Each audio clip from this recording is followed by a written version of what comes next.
बंधुओं नमस्कार। और आजकल आप इन वीडियोस में सुन रहे हैं जो 9 योगेश्वर थे। योगेश्वरों ने राजा निमि को क्या क्या उत्तर दिए उनके प्रश्नों के।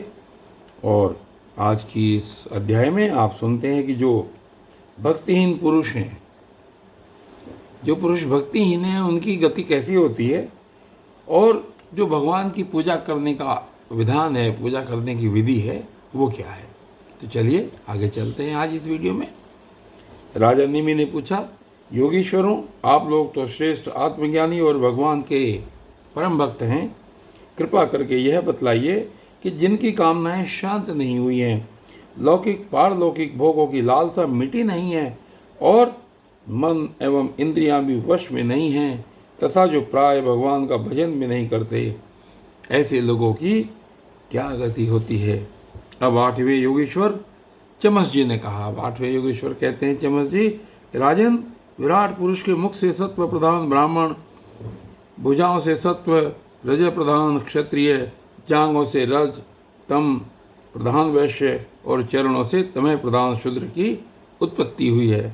जो विराट पुरुष इससे पहले जिसका नाम आया था, कहते हैं कि उसके मुख से सत्व प्रधान ब्राह्मण और भुजाओं से क्या निकला है, सत्व रज प्रधान क्षत्रिय और जांघों से रज यानी कि तम प्रधान वैश्य और जांघों से और चरणों से तमह प्रधान शूद्र की उत्पत्ति हुई है। और आगे कहते हैं कि उन्हीं की जांघों से गृहस्थाश्रम, हृदय से ब्रह्मचर्य, वक्षस्थल से वानप्रस्थ और मस्तक से संन्यास, ये 4 आश्रम प्रकट हुए हैं।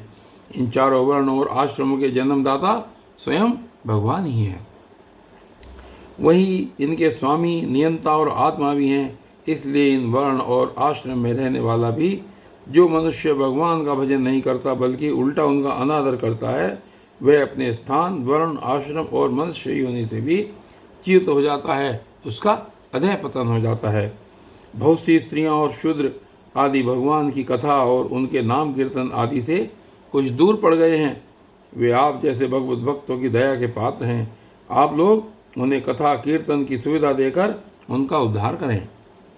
ब्राह्मण, क्षत्रिय और वैश्य जन्म से, वेदाध्ययन से तथा यज्ञोपवीत आदि संस्कारों से भगवान के चरणों के निकट तक पहुंच चुके हैं। फिर भी वे वेदों का असली तात्पर्य न समझकर अर्थवाद में लगकर मोहित हो जाते हैं। उन्हें कर्म का रहस्य मालूम नहीं है। मूर्ख होने पर भी वे अपने को पंडित मानते हैं और अभिमान में अकड़े रहते हैं। वे मीठी मीठी बातों में भूल जाते हैं और केवल वस्तु शून्य शब्द माधुरी के मुंह में पड़कर चटकीली भड़कीली बातें किया करते हैं। बातें कहाँ करते हैं। रजोगुण की अधिकता के कारण उनके संकल्प बड़े घोर होते हैं। कामनाओं की तो सीमा ही नहीं रहती। उनका क्रोध भी ऐसा होता है जैसे सांप का। बनावट और घमंड से उन्हें प्रेम होता है।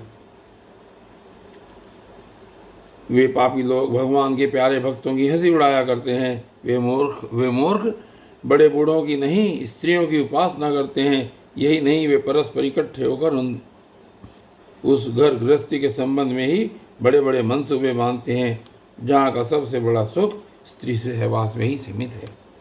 वे यदि कभी यज्ञ भी करते हैं तो अन्नदान नहीं करते, विधि का उल्लंघन करते और दक्षिणा तक नहीं देते। वे कर्म का रहस्य न जानने वाले मूर्ख केवल अपनी जीव को संतुष्ट करने और पेट की भूख मिटाने, शरीर को पुष्ट करने के लिए बेचारे पशुओं की हत्या करते हैं। धन, वैभव, कुलीनता, विद्या, दान, सौंदर्य, बल और कर्म आदि के घमंड से अंधे हो जाते हैं तथा वे दुष्ट भगवत प्रेमी संतों तथा ईश्वर का भी अपमान करते रहते हैं। राजन, वेदों ने इस बात को बार बार दोहराया है कि भगवान आकाश के समान नित्य निरंतर समस्त शरीरधारियों में स्थित है। वे ही अपने आत्मा और प्रियतम है, परंतु वे मूर्ख इस वेदवाणी को तो सुनते ही नहीं और केवल बड़े बड़े मनोरथों की बात आपस में कहते सुनते रहते हैं। वेद विधि के रूप में ऐसे ही कर्मों के करने की आज्ञा देता है जिनमें मनुष्य की स्वाभाविक प्रवृत्ति नहीं होती। संसार में देखा जाता है कि मैथुन, मांस और मद्य की ओर प्राणी की स्वाभाविक प्रवृत्ति हो जाती है, तब उसे उसमें प्रवृत्त करने के लिए विधान तो हो ही नहीं सकता। ऐसी स्थिति में विवाह यज्ञ और सौत्रामणि यज्ञ के द्वारा ही जो उनके सेवन की व्यवस्था दी गई है, उसका अर्थ है लोगों की संकल्प प्रवृत्ति का नियंत्रण, उनका मर्यादा में स्थापन। वास्तव में उनकी ओर से लोगों को हटाना ही श्रुति को अभीष्ट है। धन का एकमात्र फल है धर्म, धन का एकमात्र फल है धर्म, क्योंकि धर्म से ही परम तत्व का ज्ञान और उसकी निष्ठा यानी कि अपरोक्ष अनुभूति सिद्ध होती है और निष्ठा में ही परम शांति है।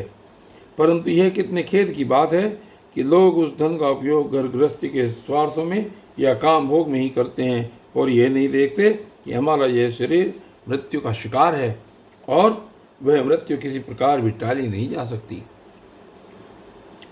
सौत्रामणि यज्ञ में भी सुरा को सूंघने का ही विधान है, पीने का नहीं।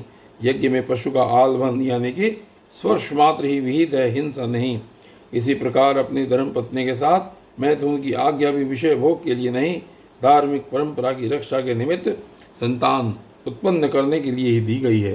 परंतु जो लोग अर्थवाद के वचनों में फंसे हैं, विषयी हैं, वे अपने इस विशुद्ध धर्म को जानते ही नहीं। जो इस विशुद्ध धर्म को नहीं जानते वे घमंडी वास्तव में तो दुष्ट हैं, परंतु समझते हैं अपने को श्रेष्ठ। वे धोखे में पड़े हुए लोग पशुओं की हिंसा करते हैं और मरने के बाद वे पशु ही इन मारने वालों को खाते हैं। यह शरीर मृतक शरीर है, इसके संबंधी भी इसके साथ ही छूट जाते हैं। जो लोग इस शरीर से तो प्रेम की गांठ बांध लेते हैं और दूसरे शरीरों में रहने वाले अपने ही आत्मा एवं सर्वशक्तिमान भगवान से द्वेष करते हैं, उन मूर्खों का अधः पतन निश्चित है। जिन लोगों ने आत्मज्ञान संपादन करके कैवल्य मोक्ष नहीं प्राप्त किया है और जो पूरे पूरे मूड में नहीं हैं, वे अधूरे न इधर के हैं और न उधर के। वे अर्थ, धर्म, काम इन तीनों पुरुषार्थों में फंसे रहते हैं। एक क्षण के लिए भी उन्हें शांति नहीं मिलती। वे अपने हाथों अपने पैरों में कुल्हाड़ी मार रहे हैं। ऐसे ही लोगों को आत्मघाती कहते हैं। अज्ञान को ही ज्ञान मानने वाले इन आत्मघातियों को कभी शांति नहीं मिलती, शांति नहीं होती। इनके कर्मों की परंपरा कभी शांत नहीं होती। काल भगवान सदा सर्वदा इनके मनोरथों पर पानी फेरते रहते हैं। इनके हृदय की जलन विषाद कभी मिटने का नहीं। राजन, जो लोग अंतर्यामी भगवान से क्षण से विमुख हैं, वे अत्यंत परिश्रम करके ग्रह, पुत्र, मित्र और धन संपत्ति इकट्ठी करते हैं, परंतु उन्हें अंत में सब कुछ छोड़ देना पड़ता है और न चाहने पर भी विवश होकर घोर नरक में जाना पड़ता है। भगवान का भजन न करने वाले विषयी पुरुषों की यही गति होती है।